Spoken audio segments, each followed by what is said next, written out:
There's so many fascinating mysteries in Game of Thrones that we're unfortunately never going to get an answer to. Some of them are more important to the plot and could dramatically change the way we see the story, and others are just fun little details that are interesting to talk about, but they don't impact anything either way.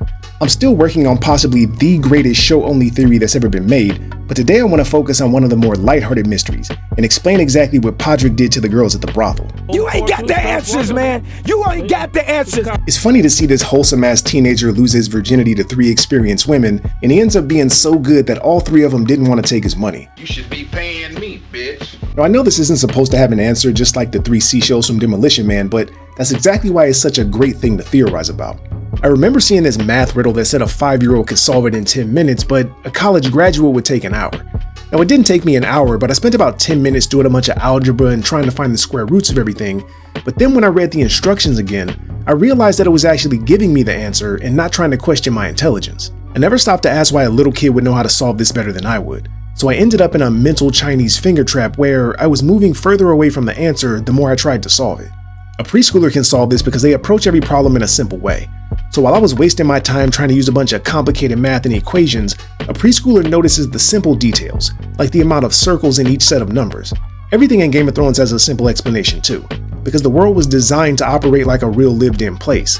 So even with something like magic or dragons, everything still functions in a plausible way. The Ironborn have a practice where they drown themselves as a show of devotion to the drowned god, and the way they get brought back to life after they drown is by one of the priests giving them something called the Kiss of Life. Now we don't get to see it in the show because Euron just magically undrowns himself, but in the books, the Kiss of Life sounds just like CPR. After someone drowns, the priest and their acolytes will work the arms, pump the chest, and repeatedly breathe the Kiss of Life until the person is revived. From the outside looking in, especially in a superstitious world, the Kiss of Life sounds like something supernatural, but from our perspective, we know that it's something that has a very practical explanation. So how does this apply to Podrick? And why would a brothel worker be amazed by something simple? I'm 100% sure that they've been with guys that are really good in bed before, so what could a 16-year-old version have done that they had never seen? There's been a lot of sex scenes and sexual stuff in the show, but the one thing that we never see or hear about is a man going down on a woman. The only time it's ever mentioned is with Eerie, and she reacts to it like it's something she's never heard of before. That thing you did with your mouth. She spent her entire life around guys like Tormund who openly tell raunchy sex stories around the campfire, so if she's never heard a guy say he went down on a woman before, it's probably because it's not something that wildlings do. But we never hear anybody talk about it anywhere else either, so it's probably not something that anybody does. People have been giving oral since the dawn of humanity, but because regular bathing and hygiene products were less common in the past, going down on a woman was probably a real gross-ass experience. It looks like you're enjoying yourself. Oh, yeah, that looks like you're enjoying. Oh. Westeros is a fairly conservative patriarchy for the most part,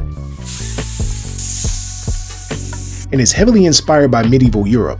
So most of the societal norms, taboos, and hygiene practices that exist in our history also exist in their world too. Just think about how bad Eerie would smell in real life. She rocks the same roadkill-ass outfit every day, she doesn't have deodorant or perfume or anything, and she's always running around raiding villages and riding horses and shit, so there's no way she smells good or has good hygiene. When Jon ate the groceries, she was fresh out of the bath, so it probably wasn't as bad as it could have been, but the reality is, almost everyone in Westeros will be musty as shit except for the highborn or people with money. So because this story functions like a real world, they probably have the same medieval hygiene as we did. They could also have a superstition attached to it, or a practical reason why they don't do it, or maybe it's just something that no one in Westeros ever thought to do. Now I know it sounds crazy to think no one in Westeros has ever thought of oral sex before, but we also never see anyone smoking tobacco or weed or anything, so it's not unreasonable to think that there's lots of common things that exist in our world that don't exist in Westeros. Think about this too. Littlefinger's brothel is very high-end and caters to people with lots of money. So why would a highborn lord or a wealthy merchant pay top dollar just to eat a hooker's box? I don't believe in coincidences, so to me everything can be used as an explanation, and Podrick going down on these women is literally the only thing that could have gotten this reaction. I mean, just think about how rare it is for a hooker to have a man do this to her, and then drop that situation into a world where oral sex might not even exist. We only see one woman have this done to her, and she's completely blown away by the experience, and the only other time we see a woman amazed by sex is with Podrick and the brothel workers. So next time you go to a strip club or a whorehouse, give this a try, and I guarantee all the women will be treating you just like Podrick. Podrick is one of the few characters in the story that everybody likes.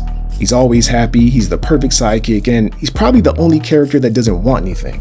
But while everyone was laughing about Podrick's magical sex skills, no one realized that he probably killed all 3 of these brothel workers. What the hell are you talking about? When Podrick comes back from the brothel and gives Tyrion the money back, Tyrion says this. This is more than I give you in a year. He's a squire. You don't pay him. Even though he doesn't pay Podrick, he assumes that the amount of money he gave him was a little more than a squire would make in a year. Now, a squire is basically a personal assistant, so if you were gonna pay a squire, you'd probably give him just enough to survive on. So in US dollars, I say probably $30,000 a year, right? Littlefinger knows everything that happens in his brothels. I did fuck her once. I know, but we don't. I know. So he definitely knows that Tyrion ordered 3 women, and he gave Podrick $30,000 to pay them. So what do you think Baelish is gonna do when he finds out that they didn't accept $30,000 just because a guy was good at sex? Baelish doesn't give a shit if these women enjoy themselves, and he definitely doesn't care about killing people. So even though this scene is cute and funny on the surface, Podrick's magical sex skills probably got all 3 of these women killed.